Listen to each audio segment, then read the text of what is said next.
ನಾನು ಹೇಳಿರ್ಲಿಲ್ವಾ? ಇಷ್ಟೇ ನಿನ್ನ ನಂಬಿಕೆ.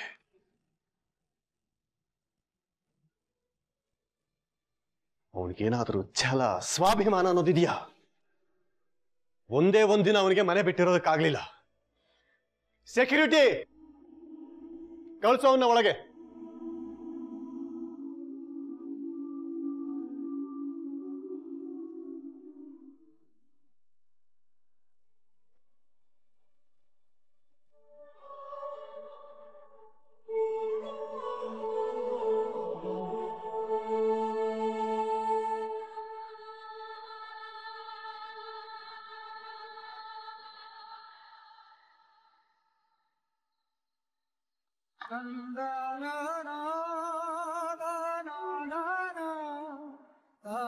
ಅಲ್ಲ ಕಣೋ, ನಿಮ್ಮ ಅಪ್ಪ ಮನೆ ಬಿಟ್ಟು ಹೋಗು ಅಂದ್ರೆ ನೀನ್ ಹೋಗ್ಬಿಡದ?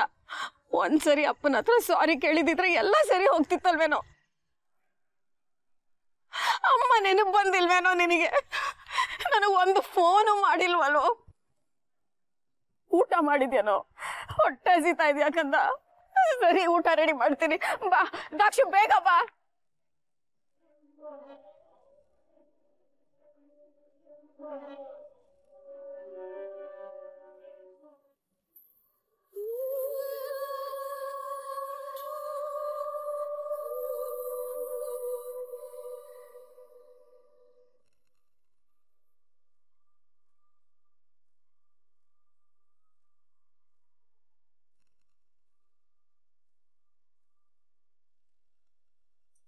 ರಾಜ್, ಬಂದ್ಯಾ? ಯಾಕೋ ಇಷ್ಟು ಲೇಟ್ ಮಾಡ್ಬಿಟ್ಟೆ? ಇವತ್ತು ನನ್ನಿಂದ ನಿನಗೆ ಸ್ಥಿತಿ. ನಿಂಗೊಂದು ವಿಷಯ ಗೊತ್ತಾ? ಅಪ್ಪ ನಿನ್ನ ತುಂಬಾ ಚೆನ್ನಾಗಿ ಅರ್ಥ ಮಾಡ್ಕೊಂಡಿದ್ದಾರೆ. ಈಗಷ್ಟೇ ನಿನ್ ಬಗ್ಗೆ ಏನಂದ್ರು? ಏನೂ ಇಲ್ಲ ಬಿಡು. ಹೇಳಮ್ಮ. ಈಗಷ್ಟೇ ನಿನ್ ಬಗ್ಗೆ ಮಾತಾಡ್ತಿದ್ರು. ಅವನು ನಾಲಾಯ್ಕು, ಬಂದೇ ಬರ್ತಾನೆ ನೋಡು ಅಂತ. ನೀನ್ ಬಂದೇ ಬರ್ತೀಯ ಅಂತ ಕಾಯ್ತಾ ಇದ್ರು ಕೂಡ. ಅಷ್ಟು ಕಾನ್ಫಿಡೆನ್ಸ್ ಕಣೋ ಅವ್ರಿಗೆ ನಿನ್ ಮೇಲೆ. ಅದೇನಂತ ಹೇಳು. ಬೇಡ ಬಿಡು. ಹೇಳಮ್ಮ. ಅವನಿಗೆ ಸ್ವಾಭಿಮಾನ ಅನ್ನೋದೇ ಇಲ್ಲ ಅಂದ್ರು.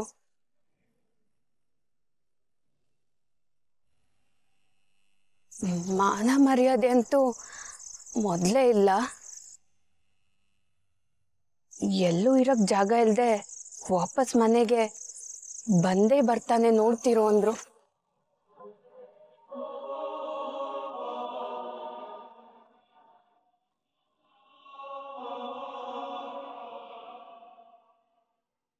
ಹೋಗ್ಲಿ ಬಿಡು, ಅವ್ರು ಏನಾದ್ರು ಅನ್ಕೊಳ್ಳಿ. ನೀನೆಲ್ಲ ಮರ್ತು ಬಂದಿಯಲ್ಲ, ಅಷ್ಟು ಸಾಕು. ಬಾ.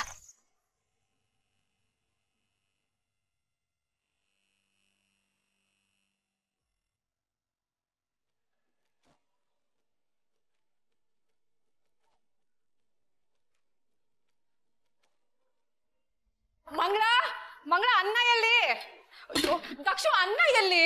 ಅಡಿಗೆ ಅನ್ನ ಇಲ್ಲೇ ಇದೆ, ಬನ್ನಿ. ಇಲ್ಲೇ ಇದೆಯಾ? ಸರಿ, ಸಾಂಬಾರು, ಪಲ್ಯ ಯಾವುದು? ಸರಿ ಸರಿ, ಪಲ್ಯ ಯಾವುದು? ಅಯ್ಯೋ, ಅವನ್ಗೆ ಆಕ್ಚುಲಿ ಸಾಂಬಾರ್ಗಿಂತ ಮೊಸರು ಇಷ್ಟ. ಮೊಸರು ಎಲ್ಲಿದೆ ನೋಡಿ. ಹಾ, ಕರೆಕ್ಟ್. ದಕ್ಷು, ನೀನು ಉಪ್ಪು ತಗೊಂಬ ಬೇಗ. ಎಲ್ಲಿಟ್ಟಿದ್ದಾಳೆ ಮಂಗಳ? ಓ, ಪಲ್ಯ ಯಾವುದು ಇಲ್ವಾ ದಕ್ಷು? ಅಮ್ಮ, ಏನೇ? ಅವನ್ ಹೊರಟೋದ. ಏನು ಹೆದರೋಷ್ಟಿಲ್ಲ ಮಿಸ್ಟರ್ ಮೂರ್ತಿ, ಅಂಥದ್ದೇನಿಲ್ಲ. We need not worry. ಆದರೆ ಆ CCTV ಫುಟೇಜ್ ಮಾತ್ರ ಯಾವುದೇ ಕಾರಣಕ್ಕೂ ಪೊಲೀಸಿಗೆ ಸಿಗಬಾರ್ದು. You should be little careful. You should take care of it. ನಾನು ನೋಡ್ಕೋತೀನಿ ಸರ್. ಒಂದು ನಿಮಿಷ ಸರ್. ಮೂರ್ತಿ, ಮಲಗಿದೀಯಾ? ಇದೇನು ಹೀಗೆ ಕೇಳ್ತಿದ್ಯಾ ಧರ್ಮ? ಇದು ನಿದ್ದೆ ಮಾಡೋ ಟೈಮಾ? ಲಾಯರ್ ಜೊತೆ ಮಾತಾಡ್ತಿದ್ದೆ. ತುಂಬ ಮುಖ್ಯವಾದ ವಿಷಯ. ಬೇಕಾದ್ರೆ ನಾನು ಅಲ್ಲಿಗೆ ಬಂದು ಹೇಳ್ತೀನಿ, ಫೋನಲ್ಲಿ ಬೇಡ. ಏನಾಯ್ತು ಧರ್ಮ? ಸ್ವಲ್ಪ ಮನೆಗೆ ಬೇಗ ಬಾ. ಅದೇ ಏನಾಯ್ತು ಅಂತ. ಅದು ಸುಶಾಂತ್ ಈಗಷ್ಟೇ ಮನೆಗೆ ಬಂದಿದ್ದ. ನಾ ಬರ್ತೀನಿ. ಸರ್ ನಾನು ಒಂದು ಸ್ವಲ್ಪ ಧರ್ಮ ಮನೆಗೆ ಹೋಗಬೇಕು. ನೀವು ಮಿಕ್ಕಿದ ಫಾರ್ಮಾಲಿಟೀಸ್ ಕಂಪ್ಲೀಟ್ ಮಾಡಿಬಿಡಿ ಸರ್, ಬೆಳಗ್ಗೆ ಸಿಗ್ತೀನಿ. Yes Murthy, I will take care of it. Thank you sir. ಅಯ್ಯೋ ಇವಳಿಗೇನೆ ಬಂತು. ಅಮ್ಮ ಅದ್ ಸೀರಿಯಲ್ ಅಮ್ಮ. ಹೇ ಸೀರಿಯಲ್ ಆದ್ರೆ ಹಂಗ ಮಾಡ್ತಾರೆ, ಜೀವಕ್ಕೇನ್ ಬೆಲೆ ಇಲ್ವಾ?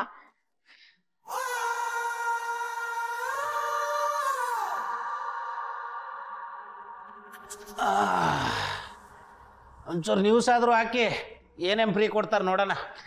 ಇನ್ನು ಸ್ವಲ್ಪ ಇದೆ, ಮುಗ್ದೋಗ್ಬಿಡುತ್ತೀರಪ್ಪ. ಏನು ಓದ್ಕೊಳಲ್ವಾ? ಟೈಮ್ ಆಯಿತು, ಬೆಳಗ್ಗೆ ಕಾಲೇಜಿಗೆ ಲೇಟ್ ಆಗಲ್ವಾ? ಮಲ್ಕೋ. ಅಯ್ಯೋ ಮಲ್ಕೋತೀನಿರಪ್ಪ. ಅಯ್ಯೋ ಮರ್ತು ಬಿಟ್ಟಿದೆ ಅಪ್ಪ, ನಾನು ನಿಂಗೆ ಹೇಳಿದ್ದೆ ತಾನೇ ಟ್ರಿಪ್ಗೆ ಹೋಗ್ಬೇಕು ಅಂತ. ನಾಳೆನೇ ಲಾಸ್ಟ್ ಡೇಟು, ದುಡ್ಡು ಕೊಡ್ಬೇಕು. ಏನ್ ಮಾಡ್ಲಿ ನಾನು? ಕೇಳಿಸ್ಕೊಂಡ್ರಾ? ನನ್ನ ಮಗಳು ಟ್ರಿಪ್ ಹೋಗ್ಬೇಕು, ನಾಳೆ ದುಡ್ಡು ಬೇಕೇ ಬೇಕು. ನನ್ನ ಹತ್ರ ದುಡ್ಡಿಲ್ಲ ಸಿರಿ, ದಯವಿಟ್ಟು ನನ್ನ ಹಿಂಸೆ ಮಾಡಬೇಡಿ.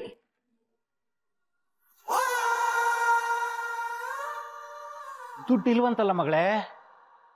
ನನ್ನಂತ ಬಡವನ ಮಗಳಾಗ ಹುಟ್ಟಿ ಟ್ರಿಪ್ಗೆ ಹೋಗ್ಬೇಕು ಅಂತ ಅನ್ಕೊಳ್ಳೋದೇ ತಪ್ಪು. ಹೋಗ್ ಮಲ್ಕೋ, ಕನಸು ಕಾಣು.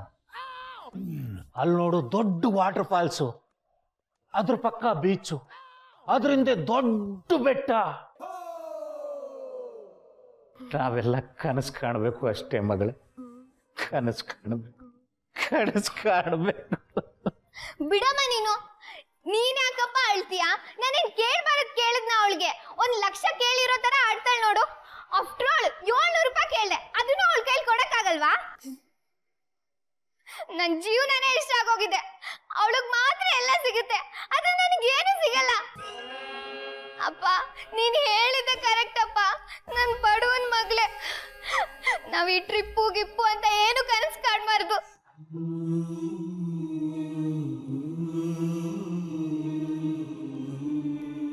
ಬಟ್ಟೆನೂ ಅಷ್ಟೇ, ಅವಳು ಹಾಕ್ಬಿಟ್ಟಿರೋ ಬಟ್ಟೆನೆ ನಾನು ಕಾಲೇಜಿಗೆ ಹಾಕೊಂಡು ಹೋಗ್ತಿದ್ದೀನಿ ಗೊತ್ತಾ?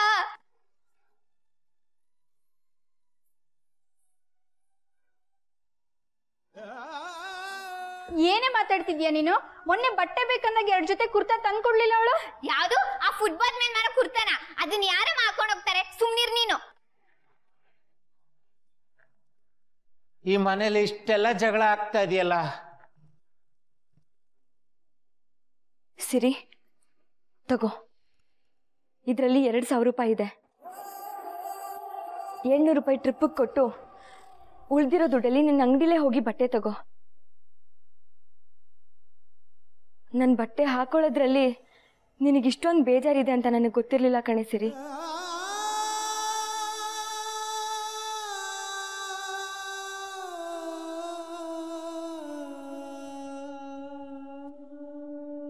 ಏನೇ ಮಾತಾಡ್ತಿದ್ಯಾ? ಚೆನ್ನಾಗಿರೋದ್ ಬಟ್ಟೆ ಎಲ್ಲ ನೀನು ಕೊಟ್ಬಿಟ್ಟು ಸುಮಾರಾಗಿರೋದು ಅವಳು ಇಟ್ಕೊಂಡಿಲ್ವೇನೆ? ಏನಿಲ್ಲ, ಆ ಬಟ್ಟೆಗಳು ಚೆನ್ನಾಗೇ ಇದೆ. ಅಪ್ಪ ಕೇಳ್ದೆ ಈ ಅಮ್ಮ ಮಾತಾಡೋದು. ಚೆನ್ನಾಗಿರೋ ಬಟ್ಟೆಗಳನ್ನೆಲ್ಲ ನಾನು ಕೊಟ್ಟು ಸುಮಾರಾಗಿರೋದು ಇವಳು ಇಟ್ಕೊಂಡಿದ್ದಾಳಂತೆ. ಯಾವಳು ಹೇಳಿದ್ಲು ಕೊಡೋದಕ್ಕೆ? ಎಲ್ಲಾನು ಇವಳೇ ಇಟ್ಕೋಬೇಕಿತ್ತು. ಏನೋ ದೊಡ್ಡ ತ್ಯಾಗಮೂರ್ತಿ ಇವಳು. ಸಿರಿ, ಹರ್ದಿರೋ ಬಟ್ಟೆ ಹಾಕೊಂಡು ಹೋಗ್ತಾಳೆ ಕಣೆ ಅವಳು.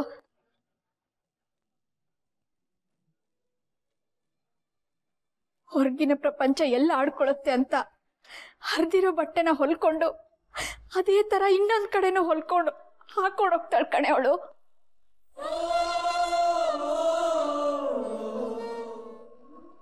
ದಯವಿಟ್ಟು ಅವಳ ಬಗ್ಗೆ ಹಾಗೆಲ್ಲ ಮಾತಾಡ್ಬೇಡ ಕಣೆ. ಈ ಮನೆಗೋಸ್ಕರ ಅವಳು ಎಷ್ಟು ಕಷ್ಟ ಪಡ್ತಿದ್ದಾಳೆ ಅಂತ ನನಗೆ ಗೊತ್ತು. ಅಮ್ಮ ಹೋಗ್ಲಿ ಬಿಡಮ್ಮ, ಅವಳಿಗೆ ಗೊತ್ತಾಗಲ್ಲ ಪಾಪ. ತುಂಬಿರೋ ಜೇಬು 100 ಚಟ ಕಲಿಸುತ್ತೆ, ಖಾಲಿ ಜೇಬು ಜೀವನದ ಪಾಠ ಕಲಿಸುತ್ತೆ ಸಿರಿ. ಕಷ್ಟಗಳ ಮಧ್ಯೆ ಬದುಕೋದೆ ನಿಜವಾದ ಜೀವನ ಕಣೆ ಸಿರಿ. ತಗೋ. ಅಮ್ಮ ತಾಯಿ, ಕೊಡ್ತಾ ಇರೋ 700 ರೂಪಾಯಿಗೆ ಇಷ್ಟುದ್ದ ಲೆಕ್ಚರ್ ಕೊಡ್ಬೇಡ ನೀನು. ನೀನು ಬೇಡ, ನಿನ್ ದುಡ್ಡು ಬೇಡ, ಎತ್ಕೊಂಡು ಹೋಗೆ. ನಾನು ಯಾವ ಟ್ರಿಪ್ಗೂ ಹೋಗ್ತಾ ಇಲ್ಲ.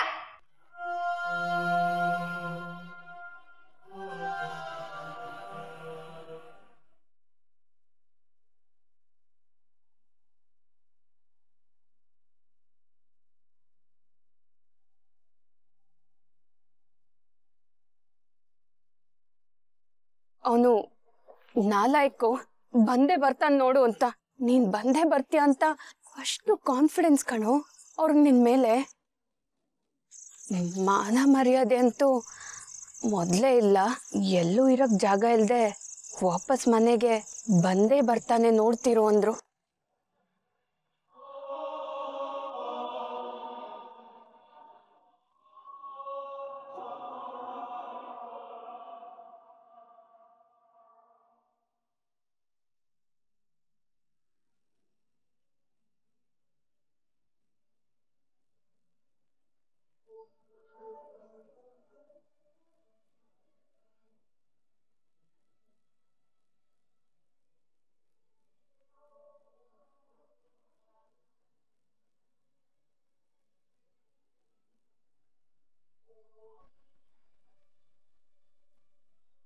ಆಗಲೇ ಆಮ್ಲೆಟ್ ಕೊಟ್ರಲ್ಲ, ಅದು ಕೊಡ್ಬೋದಾ? ತುಂಬ ಹೊಟ್ಟೆ ಹಸಿದಿದೆ.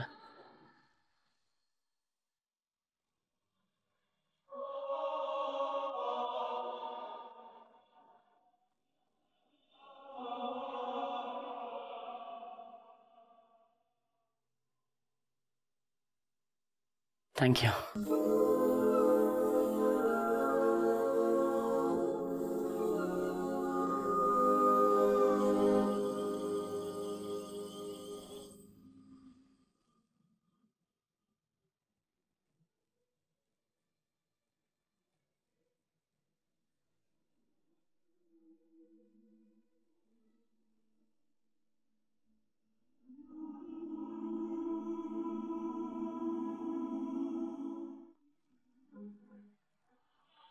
ನಾನ್ ನಿನ್ಗೋಸ್ಕರ ಅಡ್ಗೆ ಮಾಡಿಸ್ತಾ ಇದ್ರೆ ನೀನ್ ಇಲ್ಲಿ ಪಿಜ್ಜಾ ತರಿಸ್ಕೊಂಡು ತಿಂತಾ ಇದ್ಯಾ? ಅದು ನಾಲ್ಕು ಯಾರು ತಿಂತಾರೋ ಇಷ್ಟು?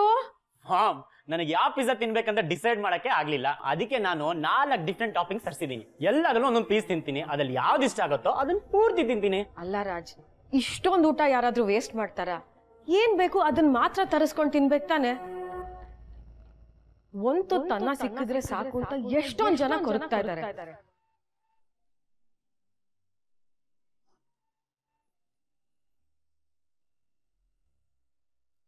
ಸಾರಿ ಮಾಮ್, ನೀನು ಹೇಳಿರೋ ಆ ಒಂದೊತ್ತಿಗೆ ತಿನ್ನಕ್ಕೆ ಸಿಗದೆ ಇರೋನು ನಾನೇ ಆಗ್ಬಿಟ್ಟೆ.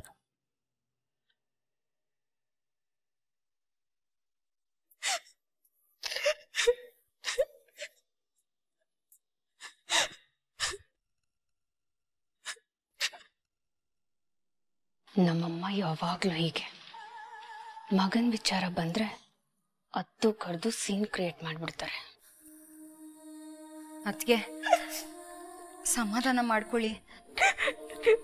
ನನ್ ಮಗ ಎಲ್ಲಿದ್ನೋ, ಎಷ್ಟು ದೂರದಿಂದ ಬಂದ್ನೋ, ಎಷ್ಟು ಸುಸ್ತಾಗಿದ್ನೋ, ಎಷ್ಟು ಹೊಟ್ಟೆ ಹಸ್ಕೊಂಡಿದ್ನೋ. ನನ್ ತಟ್ಟೆಗೆ ಊಟ ಹಾಕೊಂಡ್ ಬರೋಷ್ಟ್ರಲ್ಲಿ ಅವ್ನು ಹೊರಟೋಗಿದ್ದ. ಮೂರ್ತಿ ಹಸ್ಕೊಂಡ್ ಬಂದ್ ಮಗ ಒಂದ್ ತುತ್ತು ಕೂಡ ತಿನ್ಲಿಲ್ಲ. ನಾನು ಅವ್ನ ಮುಖ ಕೂಡ ಸರಿಯಾಗಿ ನೋಡ್ಲಿಲ್ಲ. ಮೂರ್ತಿ ಅವನ್ನೆಲ್ಲಿದ್ರು ಅವನ್ನ ಕರ್ಕೊಂಡ್ ಬನ್ನಿ. ಮೂರ್ತಿ, ಅದು ಒಂದು ಮಾತು ಬಿಟ್ಟು ಬೇರೆ ಏನು ಬೇಕಾದ್ರೂ ಹೇಳಿ ನಾನು ಕೇಳ್ತೀನಿ. ಇದು ಏನ್ ಮೂರ್ತಿ ಹೀಗೆ ಹೇಳ್ತಾ ಇದ್ದೀರಾ? ನನ್ ಮಗ ನನಗ್ ಬೇಕು. ಅವನ್ ಮನೆಗ್ ಬರೋವರೆಗೂ ನಾನು ಊಟ ಮಾಡಲ್ಲ. ಏನಕ್ಕ ನೀನು ಚಿಕ್ಕ ಮಕ್ಕಳ ತರ ಹಠ ಮಾಡ್ಕೊಂಡು? ನಿನಗಿದೆಲ್ಲ ಅರ್ಥ ಆಗಲ್ಲ, ನೀನ್ ಸುಮ್ನಿರ.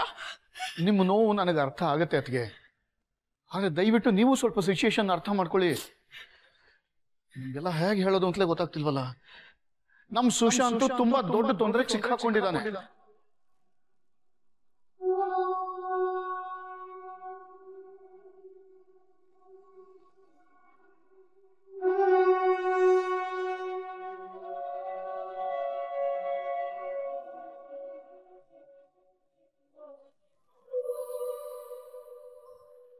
ಏನಾಯ್ತು ಮೂರ್ತಿ? ಆಕ್ಸಿಡೆಂಟ್ ಆಗಿ ಕೋಮಲ್ಲಿದ್ನಲ್ಲ, ಆ ಹುಡುಗ ತೀರ್ಕೊಂಡ್ಬಿಟ್ಟಿದ್ದಾನೆ.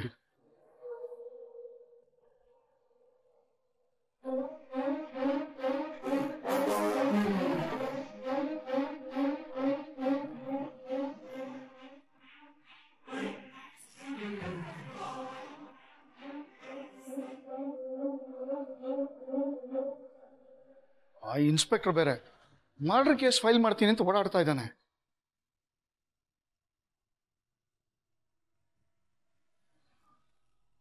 ಇಂಥ ಟೈಮಲ್ಲಿ ನಮ್ಮ ರಾಜ್ ಹೊರಗಡೆ ಎಲ್ಲೂ ಕಾಣಿಸ್ಕೊಳ್ಳೋದು ಒಳ್ಳೇದಲ್ಲ.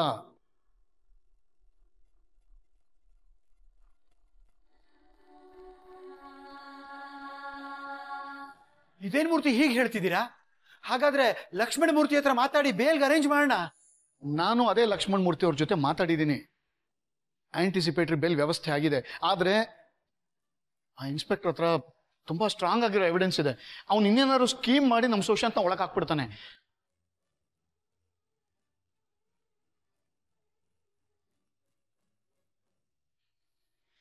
ಏನಾದ್ರೂ ಮಾಡಿ ನಾವು ನಮ್ಮ ರಾಜ್ನ ಕಾಪಾಡ್ಕೋಬೇಕಷ್ಟೇ. ದಯವಿಟ್ಟು ಅರ್ಥ ಮಾಡ್ಕೊಳ್ಳಿ ಅದ್ಗೆ.